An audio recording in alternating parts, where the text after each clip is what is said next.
Ask you 5 quick ones we're asking Okay. everybody. How many times have you watched Game 6? 7. What was that night's sleep like? I don't remember. What was the most nervous moment for you for Game 6? Most nervous, not really any. I don't really remember there being a You weren't nervous like moment. when Freeze came up and the game was about to end, or Berkman came up and it was about to end? Hi, Chris. No. Okay. And like I said, if it was, I don't remember it. That's good. Yeah. How about, I think I blacked out during all that. how often do you wear the ring? Usually only special occasions, like dinners or charity events and stuff like that. Do you feel in your heart that was like the greatest World Series game ever played? It was pretty good. Yeah, I mean, the ups and downs that game had. Game 6 was definitely pretty amazing. You had a superstitious thing with Carl's, if I remember. Can you take me through that? The hamburger place? So we went. We used to go to Carl's Drive-In, the little hamburger place off Manchester. We used to go there, do whatever, eat, get a little spot. I'm a fan of like little spots, stuff like that. So we went there. Before Game 1 of the World Series, and one of the ladies there, Kelly, was like, "Hey, if you win tonight, you got to come back tomorrow." And we were like halfway joking, like, okay, whatever. But then I think we ended up going the next night. I think the next day we went to like Pappy's or something like that. And so next time we got back, like she was like, "I told you should have came in," like like halfway joking around. So before Game 6, we went in there, and like I said, they said the same thing. They're like, "Hey, if you win tonight, you got to come back in tomorrow." So won that night. Had to go back in the next day, had to do it again. But, it was one of those things, whether it was, Carl's or whether it was, the Rally Squirrel or the Homers or the whatever like that, it all ended up working out in our favor. So it was pretty cool. How about the year in general?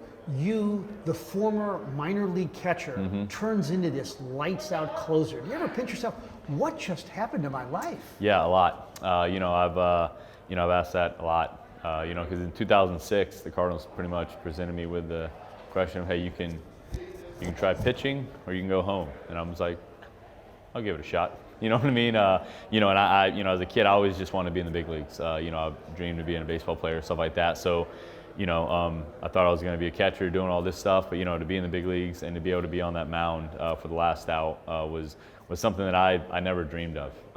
So to be able to do that was something that was definitely surreal. And you did something then that nobody does now, that nobody even did then.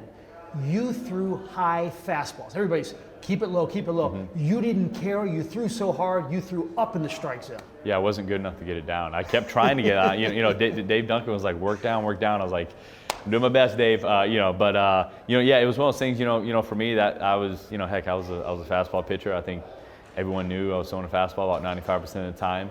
So I had to really work on my location, whether it was Dave Duncan, Marty Mason, Lilliquist, those guys worked with me about getting ahead, being able to go in, out, up, down, because like I said, if you're only throwing one pitch, if you keep it in the same spot over and over again, those guys are gonna get on you. So I had to try to figure out a way to go in, out, up and in, out away, and kind of mix it up with that, pitch and a half I had on a good day. And where were you exactly on the Freeze triple, the moment? Were you dug out? Tell me. Freeze's triple, I don't remember. Because I just came in and thrown the 9th inning. I don't remember where I was then. I remember where I was on his home run. I know me and Joe Lair were kind of like down near the end of the dugout when all that happened. And like I said, I was telling someone before, I mean, the pitch had barely, I think, come out of the hand, and we were like, that's it. You know what I mean? And we were halfway out the dugout, ball was hit, and we were almost on the field. And like I said, there's videos and pictures of Joe Laird jumping around like a kid out there, just like flailing his arms. But I mean, that's exactly what it was. I mean, we were out there, we were having fun. The group that we had was amazing. So to be able to do that, winning with that group was pretty special. 2 more. I think I've heard you talk about, you were worried because of the Josh Hamilton moment that you were going to be looked upon. Oh man. I don't know if I felt like I was going to be looked upon. At that point, it was what it was. I do remember, like I said, throwing at him, hitting, and being like, I think it's lost the World Series. But then I was like, well, hey, let's go out there, let's make my pitches, let's get out of this. In that next inning, John Jay, Descalzo came up, did what they did. Berkman got the bloop hit. We tied it up again. But even when that happened, honestly, my mindset was let's make this next pitch. Let's go ahead and try to get out of this with minimal damage, which I was able to do.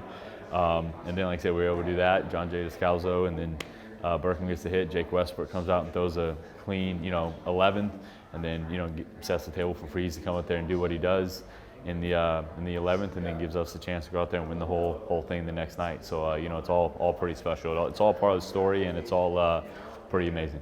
Final thought: as magnificent as your baseball career was, what you're doing afterwards is actually even more noteworthy. Tell our viewing audience what you're doing. Just stuff with our foundation. We have the Jason Mott Foundation, just trying to help people who are battling cancer, people who are going through this, really letting them know that they're not doing it alone, and that people care. We just want to help out the way that people helped out with my wife's grandfather when he was going through it back in 2010. And like I said, really just show people that they're not in this fight alone and that people do care.